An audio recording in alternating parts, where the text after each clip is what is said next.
Well, good morning. Morning. In 2010, during this event, I didn't get very many laps in. I wasn't moving too quickly, wasn't doing too well that day. I had been diagnosed with stage 3 esophageal cancer just a couple months earlier.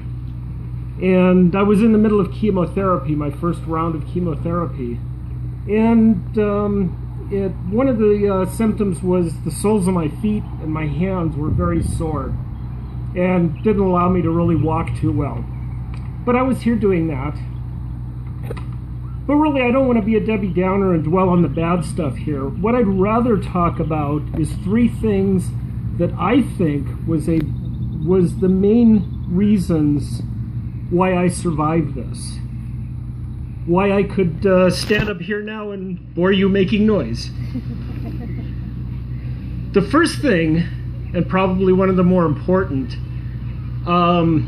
was the support. My daughter Gina, who's your assistant chair this year, volunteered as a team captain and started the Russ Walkers team when she found out that I was diagnosed.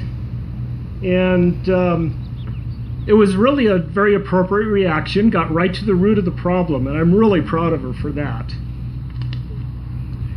Now, another thing too, it seems like, you know, when somebody's in need or comes into money, it brings people out of the woodwork.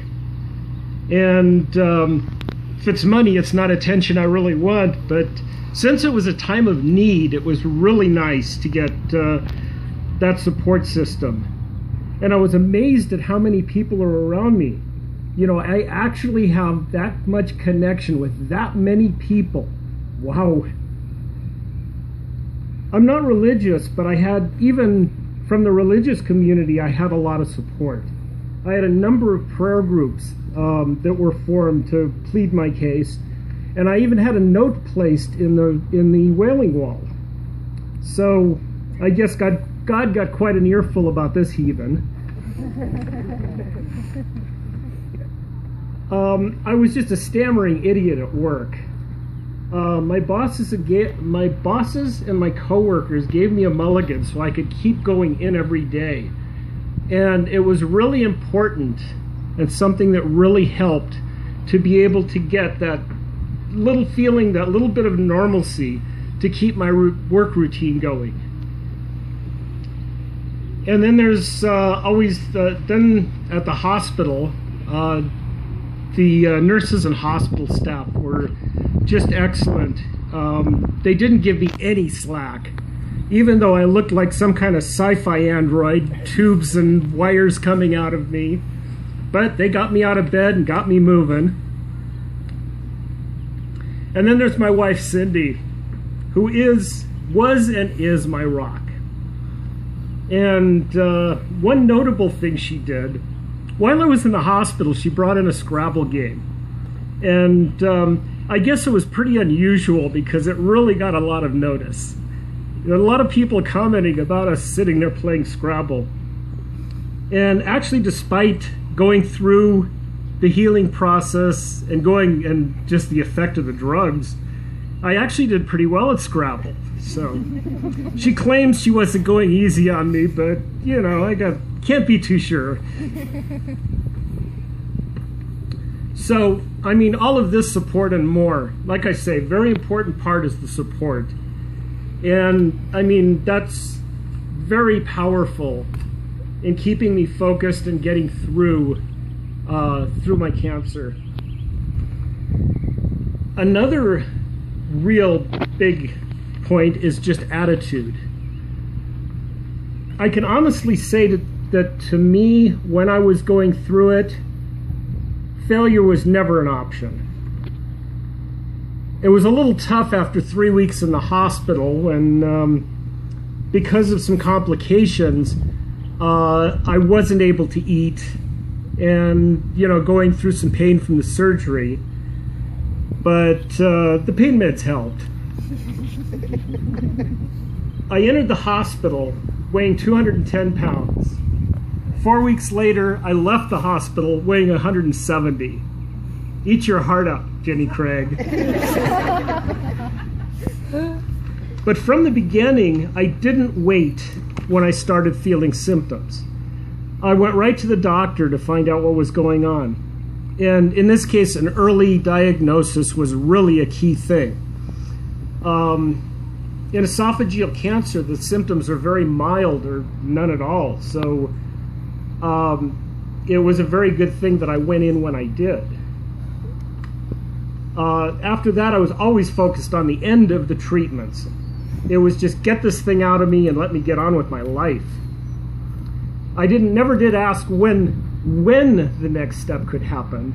It was always, can we schedule it for tomorrow?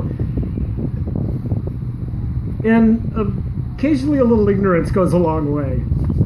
It wasn't until the end of my treatment that I learned how dire my situation was. An 85% 5-year mortality rate. So I had a 15% chance of survival.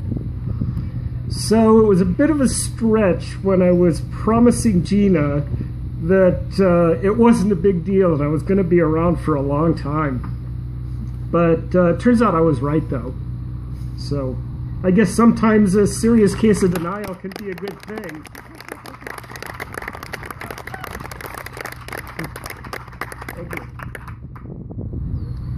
And then the last item.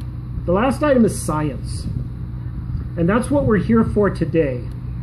Some of the donations we bring in today go to research to better understand the makeup of cancers and develop better drugs and techniques to treat the cancers. My oncologist started his career in research. And through my treatment, we discussed treatment options based on the current research that he was following. And a lot of that research was funded by events like this. I was also fortunate to have some excellent surgeons. Wonderful care. They kept me very well informed throughout the process. And I don't know I'd recommend them as tailors, though. I did end up with a couple of crooked seams when they stitched me up.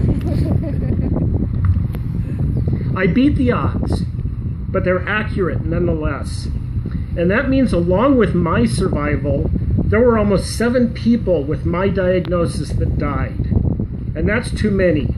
And that's why we're here today, and that's why we need to fight back and finish the fight.